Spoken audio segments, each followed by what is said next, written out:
प्रसवित्रे प्रचंडाख्या प्रतिष्ठा प्रगणाकृते प्राणेश्वरे प्राणदात्रे पंचाशत्पीठरूपिणे प्रशंखला विरुक्तस्थानेरवादावियत्वसोः मुकुन्दामुक्तिनिलया मूलविग्रहरूपिणे भावज्ञा भवरोगर्भे भवचक्रप्रवर्तिने छन्दस्सादाशास्त्रदारामन्वसाराराधने उदारकीर्तोद्दाम वैभवावर्णरूपिणे जन्म मृत्युजरासप्तजन विश्रान्तिराजने सर्वोपनिषदुष्टान्ततीतकलात्मका गम्भीरागरान्तसागर्भितागानलोलपा कल्पनारहिता काष्ठा कांता कांतार्थविग्रह कार्यकार निर्मुक्ता कामकेलितरंगिता कनत्कनकताटंका लीला विग्रहधारिणे अजाक्षर निर्मुक्ता मुग्धाक्ष प्रसादिने अंतर्मुख समाराध्या बहिर्मुख सुदुर्लभा त्रये त्रिवर्ग निलया त्रिस्था त्रिपुरमालिनी निरामया निरालंबा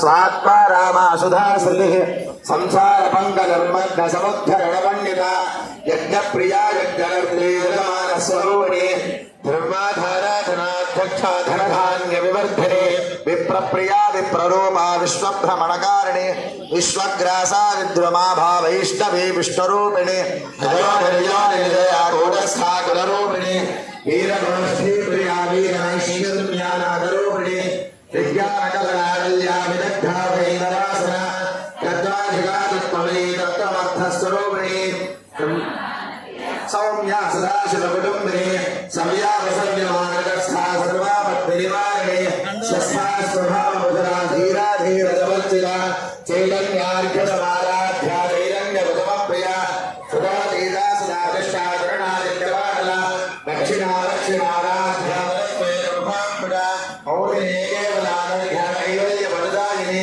सहस्रप्रियास्तु द्रुमते शुद्धसंस्कृतवैभवा महस्वने मानवते महेशे मंगलाकृते पदावलोकने योगेशे मानसावत्रे मामेश्वरे पंचयज्ञप्रिया पंचप्रेतपंचाधिकारिणे पंचमणि पंचभूतेषु पंचसंघोपदारिणे शाश्वते शाश्वतैश्वर्या सर्वदा संभवाहिने धराधरसुधा कन्या धर्मिणे धर्मवर्धिने लोकाधीता गुणाधीता सर्वाधीता समान्विता मनुभोगसमप्रख्या बालालीला विनोदिने सुमंगले सुभद्रे सुरेन्द्रया दशपथसमाराध्या त्रिपुरा श्रीवशंकरे ज्ञानवद्रा ज्ञानरम्या ज्ञानज्ञेयस्वरूपिणे योनवद्राग्निकर्णे त्रिगुणाम्बा त्रिगुणा ज्ञानाद्भुतरायिका वाञ्छिता फलप्रदायिनी अभ्यासादिशज्ञानरूपिणे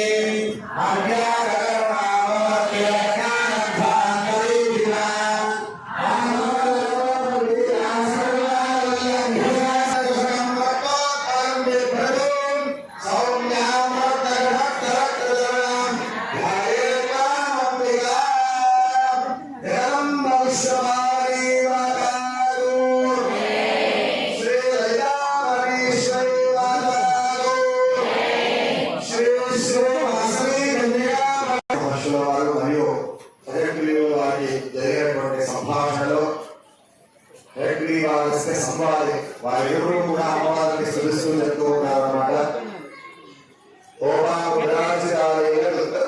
బ్రహ్మాండ మండల అమ్మవారి ఎటువంటి స్వరూపం అంటే మొత్తం బ్రహ్మాండాన్ని అమ్మవారి అక్షర కూడా జరుగుతుంది. అందరూ కూడా లక్ష్మీ స్తోత్రం చెప్పినటువంటి వాళ్ళందరూ కూడా లక్ష్మీ స్తోత్రం చదువుకోవచ్చు.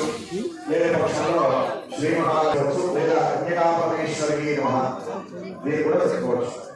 ఓం సుధాయ నమః, ఓం విభూతి నమః, ఓం సురభి నమః, ఓం మరాత్కాయ నమః, ఓం వాసే నమః, ఓం వరదయాయ నమః, ఓం పరమాయ నమః, ఓం శ్రీ నమః, ఓం స్వాహాయ నమః, ఓం స్వధాయ నమః, ఓం ధ్యాయ నమః, ఓం భయాయ నమః, ఓం వసుధారిణ్యే నమః, ఓం కమలాజే నమః, ఓం కామాక్షే నమః, ఓం కామాక్షే నమః, ఓం క్రోధ సంభవాయ నమః, ఓం అనుగ్రహబలాయ నమః, ఓం బుద్ధయే నమః, ఓం హరఘాయ నమః, ఓం హరివల్లభాయ నమః, ఓం అశోకాయ నమః, ఓం అమృతాయ నమః, ఓం దీప్తాయ నమః, ఓం లోకశోక వినాశిన్యే నమః, ఓం ధర్మనిలయాయ నమః, ఓం కరుణాయ నమః, ఓం లోకమాత్రే నమః, ఓం పద్మప్రియాయ నమః, ఓం సుభద్రాయ నమః, ఓం ప్రధానాభిముఖ్యే నమః, ఓం బ్రహ్మాయ నమః, ఓం సురవరాయ నమః, ఓం సురాయ నమః, ఓం సురలోహోదయ నమః, ఓం चतुर्भुजाय नमः ओम चतुर्रूपाय नमः ओम इंद्राय नमः ओम इंद्रशीलाय नमः ओम आराधनाय नमः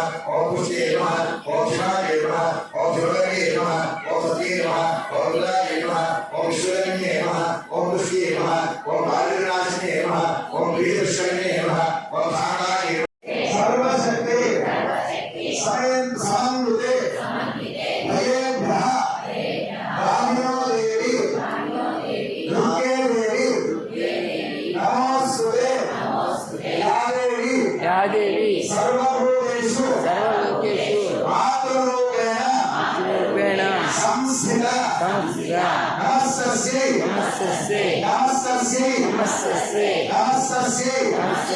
नमो नमः या देवी सर्वभूतेषु लक्ष्मीरूपेण संस्थिता नमस्तस्यै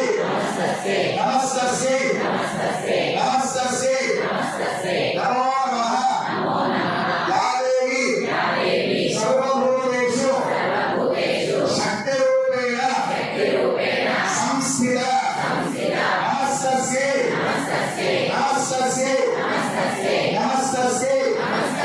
नमो नमः कैलासంలో ఉన్నటువంటి పార్వతీ అమ్మవారికి నిర్వహణ చెప్పేది అన్వహం కృపయా దేవి పరమేశి ప్రసీదమే అభీష్ట దానాదే దేవేశి చతురాన వల్లభే ప్రదాం దేహి ధనం దేహి యశో దేహి శుభామయం దేవి లక్ష్మీం శుభామాతః సుప్రసన్నాచ భారతి అమ్మవారికి మీరు చెప్తూ ఉన్నారు తల్లి ఇంతసేపు కూడా నా జీవితాంతం ఎన్నో ఆరాధన ఆ దెబ్బలు తగిలినప్పుడు మనం ఇక్కడ కొంతమంది చుట్టుపక్కల మనంతా కూడా బంగారు వ్యాపారం జరుగుతుంది. ఆ బంగారు ఒక ఆభరణంలా తయారవ్వాలి అంటే ఒక నెక్లెస్ లాగానో ఒక మాంగళ్యం లాగానో తయారవ్వాలి అంటే దాన్ని మొదట ఎన్నో దెబ్బలు కొడతారు, తర్వాత దాన్ని బాగా కాలుస్తారు, తర్వాత దాన్ని ఒక మాంగళ్యంగా తయారు చేసి అప్పుడు మనం ధరించడానికి వీలుగా ఉంటుంది, చేయి కానీ ఏదైనా కానీ. అదేవిధంగా ఆ బంగారు ఎలాగైతే అన్ని దెబ్బలు తింటుందో, ఒక రాయి ఎలాగైతే దెబ్బలు తింటుందో, ఆ దెబ్బలు తిన్న తర్వాత వాటికి ఎంత విలువ ఉంటుందో మనందరికీ తెలుసు. బంగారానికి ఎంత విలువ ఉందో మీకు తెలుసు. ఒక రాయిని మూర్తిగా ప్రతిష్టాపన చేస్తే దానికి ఎంత శక్తి వస్తుందో మీ అందరికీ తెలుసు.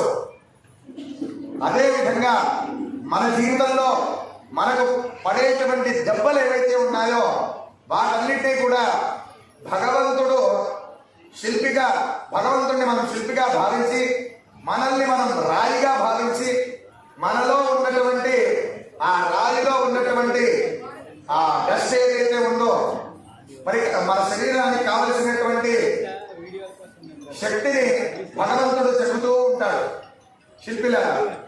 అలా చెబుతున్న సమయంలో మనకు ఎన్నో దెబ్బలు పడతాయి. ఆ దెబ్బలు పడ్డ తర్వాత మనకు వచ్చేటువంటి విలువనే లేదు. అందరూ ఈరోజు మనం ఆదిశంకర భగవత్పాదాచార్య స్వామి వారిని సాక్షాత్తు శంకరాచార్య రూపాన్ని అంటారు. ఆదిశంకర భగవత్పాదాచార్యులు వారంటే సాక్షాత్ శివుడే. శివుడే ధర్మోద్ధారం కొరకు భారతదేశంలో అప్పుడున్నటువంటి పరిస్థితుల్లో అంతా కూడా దేవుడు లేవు, వేదాలు లేవు, ధర్మం లేదు, ఏం లేదని అందరూ కూడా శారీరకమైనటువంటి భోగభాగ్యాలకు అలవాటు పడి పాపభీతి అనేటువంటిది ఎక్కువైపోయింది. అటువంటి సమయంలో కేరళలో